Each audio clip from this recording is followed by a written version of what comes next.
Morning, आप देख रहे हैं सुनील सर क्लासेज। आज मैं आपको जीव विज्ञान बायोलॉजी सेक्शन में लेकर चलता हूं। बायोलॉजी सेक्शन बहुत महत्वपूर्ण है, मेडिकल परीक्षाओं के लिए तो महत्वपूर्ण है ही, लेकिन जो भी वनडे एग्ज़ाम होते हैं और भी जो प्रतियोगी परीक्षाएं हैं उसमें जीव विज्ञान का एक अहम रोल है। तो मैं आपको नीचे से हाई तक ले जाऊंगा। मेडिकल जो तैयारी कर रहे हैं बच्चे उनके लिए भी महत्वपूर्ण है, और जो विभिन्न प्रकार की जो परीक्षाएं हैं, प्रतियोगी परीक्षाएं, रेलवे, एयरफोर्स, एनटीपीसी आदि जो भी परीक्षाएं, यूपीएससी, आईएसपीसीएस, सब के लिए महत्वपूर्ण ये टॉपिक होगा। हमने अब जीव विज्ञान को जो बनाया है जीके के नाम से, जीव विज्ञान जीके। जीव विज्ञान में जो जनरल नॉलेज है उसके बारे में मैं आपको यहाँ बताऊंगा, और उसको मैं डिस्क्राइब भी करूंगा। डिस्क्राइब में भी क्वेश्चन आपको बनेंगे, तो वीडियो ध्यान से सुनिए। ओके, चलते हैं। पहला पॉइंट है, मेढक के लार्वा को टैडपोल कहते हैं। ठीक है, जो मेढक का जो लार्वा होता है, मेढक का जो बच्चा होता है, उसको हम लोग टैडपोल के नाम से जानते हैं। मेढक उभयचर प्राणी है, एम्फीबियस प्राणी है। उभयचर या एम्फीबियस क्या होते हैं? एम्फीबियंस प्राणी है, ये एनिमल्स है। उभयचर है, उभयचर ऐसे प्राणी होते हैं जो जल और थल दोनों पर रहते हैं। जल और थल दोनों पर उनका निवास स्थान होता है, उसे उभयचर प्राणी बोलते हैं। तो यहाँ पर जो मेढक है, इसका जो बच्चा है, लार्वा बोलते हैं, वो उसको हम लोग टैडपोल के नाम से जानते हैं। अगला है, जब मेढक जमीन के अंदर रहता है, जब बहुत ज़्यादा जाड़ा पड़ने लगता है, गर्मी पड़ने लगता है, तो वो ज़मीन के अंदर चले जाते हैं। तो जब मेढक ज़मीन के अंदर रहता है तो वह स्किन द्वारा, त्वचा द्वारा सांस लेता है। ठीक है, जब वो ज़मीन के अंदर चला जाता है तो स्किन द्वारा सांस लेता है। देखिए, जो मेढक होता है, मेढक कई प्रकार से सांस लेता है। मुख द्वारा भी सांस लेता है, फेफड़ा लंग्स द्वारा भी सांस लेता है, त्वचा स्किन द्वारा भी सांस लेता है, और जो गलफड़ा होता है इसको हम कोलोम भी बोलते हैं। गलफड़ा को कोलोम भी बोलते हैं, इंग्लिश में गिल्स बोलते हैं। याद रखिएगा, तीनों एक ही नाम है। गिल्स इंग्लिश में है, कोलोम या गलफड़ा, तो इनके द्वारा ये मेढक सांस लेता है। अलग अलग परिस्थितियों में अलग अलग प्रकार से, अलग अलग अंगों से ये सांस लेता है। जो मेढक का लार्वा होता है, मेढक का जो बच्चा होता है, जल में होता है, ये गलफड़ा मतलब कोलोम या गिल्स द्वारा सांस लेता है। मेढक का जो लार्वा होता है ये बिल्कुल मछली के समजात होता है, मछली के समान प्रतीत होता है, क्योंकि मछली भी गिल्स द्वारा, गलफड़े द्वारा सांस लेती है। तो यहाँ पर लिखा हुआ है, मेढक का जो लार्वा है, मेढक का लार्वा और मछली में समानता है। दोनों ही गिल्स मतलब गलफड़े द्वारा सांस लेते हैं। समझ आ गया? एक बार फिर देखते हैं। मेढक के लार्वा को टैडपोल बोलते हैं। जब मेढक जमीन के अंदर रहता है तो वह स्किन मतलब त्वचा द्वारा सांस लेता है। मेढक का जो लार्वा है, गलफड़ो मतलब कोलोम बोलते हैं, कोलोम भी बोल सकते हो। ये गलफड़ो मतलब कोलोम, इंग्लिश में गिल्स द्वारा सांस लेता है। मेढक का लार्वा मछली में समानता है, दोनों ही गिल्स द्वारा सांस लेते हैं। अगला, जब मेढक जमीन के बाहर आ जाए, ये जल के बाहर आ जाए, तो वह फेफड़ों द्वारा सांस लेता है। जो ज़मीन के बाहर हो, जल के बाहर होता है, ज़मीन के बाहर होता है, स्थल पर होता है, तो वो फेफड़ों द्वारा सांस लेता है। फेफड़ा मतलब लंग्स द्वारा सांस लेता है। ठीक है, अगला है, मेढक के लार्वा का, जो मेढक का जो लार्वा होता है उसका वयस्क मेढक में बदलना कायांतरण कहलाता है। कायांतरण इंग्लिश में मेटामॉर्फोसिस कहलाता है। मेढक के लार्वा का वयस्क मेढक बनने की प्रक्रिया को कायांतरण या मेटामॉर्फोसिस कहते हैं। मेढक के लार्वा में कायांतरण के लिए आयोडीन खनिज आवश्यक होता है। बिना आयोडीन के मेढक का लार्वा वयस्क मेढक में नहीं बदल सकता। इसके लिए आयोडीन खनिज की ज़रूरत होती है। बिना आयोडीन खनिज के इसमें कायांतरण नहीं होगा, मेटामॉर्फोसिस नहीं होगा। तो मेटामॉर्फोसिस क्या है? मेढक का जो लार्वा है, मेढक के लार्वे का वयस्क मेढक में बदलने की जो प्रक्रिया है मेटामॉर्फोसिस कहलाती है। एक बार फिर से देखें ध्यान से। मेढक के लार्वा को टैडपोल कहते हैं। ध्यान से सुनिए। जब मेढक जमीन के अंदर रहता है तो त्वचा स्किन द्वारा सांस लेता है। मेढक का लार्वा गलफड़ों, क्लोम या गिल्स द्वारा सांस लेता है। मेढक का लार्वा और मछली में समानता है, दोनों ही गिल्स द्वारा सांस लेते हैं। जब मेढक जमीन के बाहर हो या जल के बाहर रहते हैं तो मेढक फेफड़ों द्वारा सांस लेते हैं। मेढक के लार्वा का वयस्क मेढक बनने की प्रक्रिया कायांतरण मेटामॉर्फोसिस कहलाती है। मेढक के लार्वा में कायांतरण के लिए आयोडीन खनिज आवश्यक होता है। चलते हैं अगला पॉइंट पे। मानव शरीर में कुल 639 मांसपेशियां पाई जाती है। मांसपेशियां बोलते हैं मसल्स पाई जाती है। देखिए, मानव शरीर में लगभग यदि हम लिखते हैं तो 650 मांसपेशियां लिखते हैं।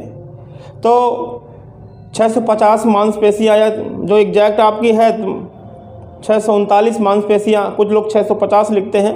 तो 600 से अधिक मांसपेशियां आपके शरीर में पाई जाती हैं। ये याद रखिएगा। आपके शरीर में जो मसल्स होती है, ये स्किन होती है, देखिए स्किन की जो नीचे होती है वो मसल्स होती है। ये लगभग 600 से ऊपर पाई जाती है। 639 मसल्स पाई जाती है। ये जो मसल्स होती है, मांसपेशियां होती है, ये गमन में सहायक है, गति में सहायक है। मसल्स के द्वारा ही हमारे अंगों में गति होती है। देखिए मेरा हाथ मैं चला रहा हूँ, ये मसल्स के कारण होता है। मसल्स का जो मुख्य काम होता है गति प्रदान करना। गति प्रदान करने का काम जो होता है मसल्स का होता है। जो मसल्स होती है, मांसपेशियां होती है, वो 3 प्रकार की होती हैं। रेखित पेशियां, याद रखिएगा, ध्यान से सुनिए। मसल्स 3 प्रकार की होती हैं। रेखित पेशियां, स्ट्रेटेड मसल्स। दूसरा अरेखित पेशियां, अनस्ट्रेटेड मसल्स। तीसरा है हृदय मसल या हृदय पेशियां, कार्डियक मसल्स। तो 3 प्रकार की। फिर से देखिए, एक एक के बारे में बताता हूं मैं, ध्यान सुनिएगा। रेखित पेशियां, स्ट्रेटेड मसल्स क्या हैं? रेखित पेशियां पर गहरी और हल्की पट्टियां पाई जाती हैं, इसलिए इसको रेखित या स्ट्रेटेड मसल्स बोलते हैं। रेखित पेशियां जंतु की इच्छा अनुसार काम करती हैं, इसलिए इसे ऐच्छिक पेशियां या वॉलंटरी मसल्स भी कहते हैं। रेखित पेशियां जो होती है डायरेक्ट हड्डियों से जुड़े होती हैं। रेखित पेशियों के जो सिरे होते हैं हड्डियों से जुड़े होते हैं, इसलिए रेखित पेशियों को हम कंकाली पेशियां, स्केलेटल मसल्स भी कहते हैं। तो आपने देखा रेखित पेशियों। हमारे शरीर की जो अधिकांश पेशियां हैं वो रेखित पेशियां होती हैं। शरीर में हाथ और पैरों की जो पेशियां होती है जिनमें हम मूवमेंट करा सकते हैं वो रेखित पेशियां ही होती हैं। अरेखित पेशियां, इसमें गहरी और हल्की पट्टियां नहीं पाई जाती है, इसलिए अरेखित पेशियां अनस्टेटेड मसल्स कहलाती हैं। ये हमारी इच्छा अनुसार काम नहीं करती हैं, इसलिए इसे अनैच्छिक या इनवॉलंटरी मसल्स कहते हैं। ये जो पेशियां है मूत्राशय, आहार नाल के भाग, गर्भाशय में जो होती है पेशियां उसमें पाई जाती है। गर्भाशय है, आहार नाल है, मूत्राशय है कि पेशियां अरेखित पेशियां ही होती हैं। चलिए अगले चलते हैं। पत्तियों की निचली सतह, लोअर सरफेस पर रंध्र, स्टोमेटा सबसे अधिक पाए जाते हैं। इन पत्तियों की निचली सतह, लोअर सरफेस पर रंध्र, स्टोमेटा सबसे अधिक पाए जाते हैं।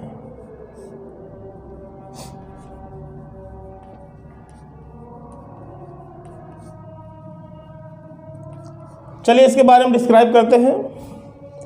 पहले तो रंध्र क्या है, स्टोमेटा क्या है। मान लीजिए ये पत्ती है आपकी है, पत्ती में छोटे छोटे छिद्र होते हैं। इन छिद्रों को ही हम लोग रंध्र या स्टोमेटा के नाम से जानते हैं। पत्ती की ऊपरी सरफेस ये है और निचली सरफेस ये है। तो पत्ती की जो निचली सरफेस होती है, लोअर सरफेस होती है, उसमें स्टोमेटा सबसे अधिक पाए जाते हैं। स्टोमेटा समझ में आ गया। रंध्र, पत्तियों में छोटे छोटे छिद्र होते हैं जिसे रंध्र या स्टोमेटा कहते हैं। पत्तियों की निचली सतहों पर स्टोमेटा सबसे अधिक पाए जाते हैं। चलते हैं अगला पॉइंट, केचुआ तथा जोंक। केचुआ जानते हो, अर्थवर्म। केचुआ तथा जोंक गीली त्वचा मॉइस्ट स्किन द्वारा सांस लेते हैं। केचुआ अर्थवर्म बोलते हैं इंग्लिश में, जोंक को लीच बोलते हैं। ये जो दोनों जीव हैं मॉइस्ट स्किन, नम त्वचा या गीली त्वचा द्वारा सांस लेते हैं। अगला है पौधे स्टोमेटा द्वारा श्वसन करते हैं। देखिए पौधे जो होते हैं श्वसन क्रिया में क्या होता है, गैसों का आदान प्रदान होता है, कार्बन डाइऑक्साइड आना जाना, ऑक्सीजन आना जाना, तो श्वसन क्रिया में महत्वपूर्ण भूमिका निभाता है स्टोमेटा। इसके अलावा भी पौधे श्वसन के अलावा भी प्रकाश संश्लेषण है, प्रकाश संश्लेषण को बोलते हैं फोटोसिंथेसिस, वाष्पोत्सर्जन, ट्रांसपायरेशन आदि क्रियाएं स्टोमेटा के द्वारा होता है। स्टोमेटा पत्तियों में ही होते हैं, याद रखिएगा। तो स्टोमेटा के द्वारा पौधे श्वसन क्रिया, वाष्पोत्सर्जन क्रिया, प्रकाश संश्लेषण आदि क्रिया करते हैं। तो श्वसन तो जान गए, ऑक्सीजन लेना, कार्बन डाइऑक्साइड बाहर निकालना, श्वसन क्रिया। प्रकाश संश्लेषण क्रिया क्या है, फोटोसिंथेसिस क्रिया क्या है। देखिए प्रकाश संश्लेषण जो क्रिया है, फोटोसिंथेसिस की जो क्रिया है, ये पौधों में भोजन बनाने की एक प्रक्रिया है। पौधे, हरे पौधे प्रकाश संश्लेषण क्रिया द्वारा अपना भोजन बनाते हैं। हरे पौधे में क्लोरोफिल होता है, हरे पौधे क्लोरोफिल की सहायता से अपना भोजन बनाते हैं। ध्यान से सुनिएगा, परिभाषा इसकी डिफिनेशन क्या है प्रकाश संश्लेषण की, ध्यान से सुनिएगा। ओके, हरे पौधे सूर्य के प्रकाश की उपस्थिति में क्लोरोफिल की सहायता से जल तथा कार्बन डाइऑक्साइड से अपना भोजन ग्लूकोज के रूप में बनाते हैं तथा ऑक्सीजन गैस मुक्त करते हैं। यही क्रिया प्रकाश संश्लेषण कहलाती है। प्रकाश संश्लेषण क्रिया में कौन सी गैस मुक्त होती है, ऑक्सीजन गैस मुक्त होती है। और पौधे कौन सी गैस लेते हैं, कार्बन डाइऑक्साइड गैस लेते हैं। तो प्रकाश संश्लेषण के लिए चार चीज़ें बहुत महत्वपूर्ण हैं। पत्ती में जो क्लोरोफिल होता है वो, सूर्य का जो प्रकाश है वो, जल और कार्बन डाइऑक्साइड, इन चारों की सहायता से पौधे अपना भोजन बनाते हैं, ग्लूकोज के रूप में बनाते हैं और ऑक्सीजन की अप्रधान रचना मुक्त करते हैं। वातरंध्र लेंटिसिल्स द्वारा पौधों में गैसों का आदान प्रदान होता है। गैसियस एक्सचेंज किसके द्वारा होता है, वातरंध्र द्वारा। वातरंध्र लेंटिसिल्स बोलते हैं इसको, इसके द्वारा पौधों में गैसों का आदान प्रदान होता है। ये वातरंध्र क्या है, देखिए जो बहुवर्षीय पौधे होते हैं, बहुवर्षीय पौधे जो काफ़ी लंबे समय तक जीवित रहते हैं उसे बहुवर्षीय पेरिनियल प्लांट बोलते हैं, बहुवर्षीय पौधे बोलते हैं। इनके जो तने होते हैं उसमें, उन तनों में छोटे छोटे छिद्र अनुप्रस्थ दरारों के रूप में होते हैं। अनुप्रस्थ दरारों के रूप में छोटे छोटे छेद होते हैं तनों में, उसे ही वातरंध्र या लेंटिसिल बोलते हैं। लेंटिसिल का जो मुख्य काम होता है गैसों का आदान प्रदान है। गैसियस एक्सचेंज का मुख्य काम पौधों में कौन करता है, लेंटिसिल करता है, वातरंध्र करता है, याद रखिएगा। पौधों में दो प्रकार के संवहन ऊतक वैस्कुलर टिश्यू पाए जाते हैं, जाइलम और फ्लोएम। पौधों में दो प्रकार के संवहन ऊतक वैस्कुलर टिश्यू पाए जाते हैं, जाइलम और फ्लोएम। सुन लीजिए इसके बारे में। देखिए पौधों में जो संवहन ऊतक होता है, संवहन ऊतक नाम है, संवहन ऊतक जो पदार्थों को एक स्थान से दूसरे स्थान तक ले जाते हैं उसे संवहन ऊतक बोलते हैं। वे ऊतक जो पदार्थों को एक स्थान से दूसरे स्थान तक ले जाते हैं उसे संवहन ऊतक या वैस्कुलर टिश्यू बोलते हैं। पौधों में केवल दो होता है, जाइलम और फ्लोएम। जाइलम क्या करता है, जाइलम का काम क्या है, जाइलम जड़ों द्वारा अवशोषित जल और खनिज लवण को पूरे पौधों में पहुंचाता है।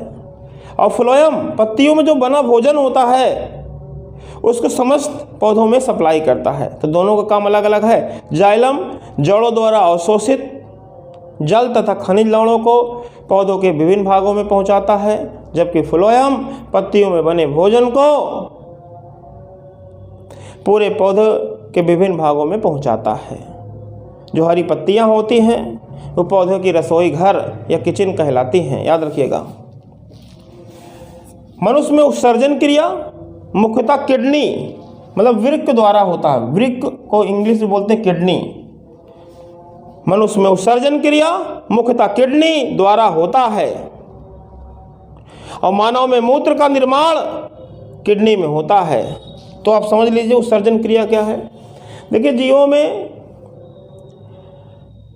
खराब पदार्थ जो बनते हैं, नाइट्रोजनस वेस्ट प्रोडक्ट, नाइट्रोजन युक्त अपशिष्ट पदार्थ या नाइट्रोजनस वेस्ट प्रोडक्ट,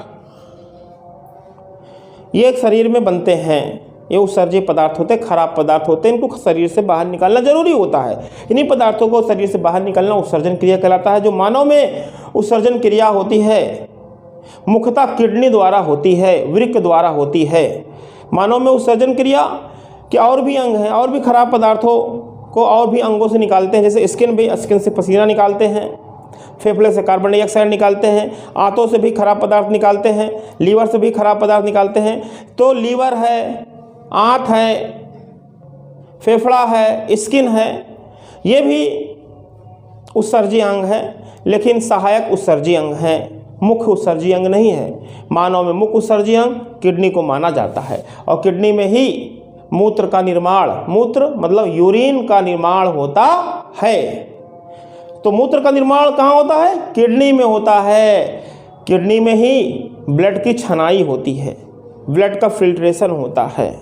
किडनी में जब ब्लड छनता है तो छनने के बाद जो लास्ट में बचता है उसे ही यूरिन या मूत्र के नाम से जानते हैं। एक बार फिर से देखिए ध्यान से। मेढक के लार्वा को टैडपोल कहते हैं। जब मेढक जमीन के अंदर रहता है तो वह त्वचा द्वारा सांस लेता है। मेढक का लार्वा गलफड़ों द्वारा सांस लेता है। मेढक का लार्वा और मछली में समानता है, दोनों ही गिल्स द्वारा सांस लेते हैं। जब मेढक जमीन के बाहर या जल के बाहर रहते हैं तो वे फेफड़ों द्वारा सांस लेते हैं। मेढक के लार्वा का वयस्क मेढक बनने की प्रक्रिया को कायांतरण कहते हैं, मेटामॉर्फोसिस कहते हैं। मेढक के लार्वा में कायांतरण के लिए आयोडीन खनिज आवश्यक होता है। मानव शरीर में कुल 639 मांसपेशियां मसल्स पाई जाती हैं। पत्तियों की निचली सतह लोअर सरफेस पर रंध्र मतलब स्टोमेटा सबसे अधिक पाए जाते हैं। केंचुआ तथा जोंक गीली त्वचा मॉइस्ट स्किन द्वारा सांस लेते हैं। पौधे स्टोमेटा द्वारा श्वसन करते हैं। वातरंध्र लेंटिसिल्स द्वारा पौधों में गैसों का आदान प्रदान होता है, गैसेस एक्सचेंज होता है। गैसेस एक्सचेंज कौन करता है? वातरंध्र करता है, लेंटिसिल करता है। पौधों में दो प्रकार के संवहन ऊतक वैस्कुलर टिश्यू पाए जाते हैं, जाइलम और फ्लोएम। मनुष्य में उत्सर्जन क्रिया मुख्यतः किडनी, हिंदी में बोलते हैं वृक्क द्वारा होता है। मानव में मूत्र का निर्माण किडनी में होता है। सुना आपने? तो इस प्रकार आज का ये लगभग 50 क्वेश्चन मैंने आपको इसमें बताया है। पॉइंट तो कम लिखे हुए हैं, लेकिन मैंने जो डिस्क्राइब किया है टोटल मिलाकर 50 क्वेश्चन 50 क्वेश्चन बनते हैं। तो इनको ध्यान से वीडियो को सुनिए और 50 क्वेश्चन तैयार हो जाएगा। लगातार यदि आपने 50 वीडियो जीव विज्ञान की देख ली तो आपको यकीनन जो छोटी छोटी प्रतियोगी परीक्षाएं होती हैं, छोटी से लेकर बड़ी प्रतियोगी परीक्षाएं, सब में आप अच्छा परफॉर्मेंस करेंगे। मेडिकल के जो बच्चे हैं उनके लिए ये तो महत्वपूर्ण है ही है, सबके लिए महत्वपूर्ण है। Okay, thank you.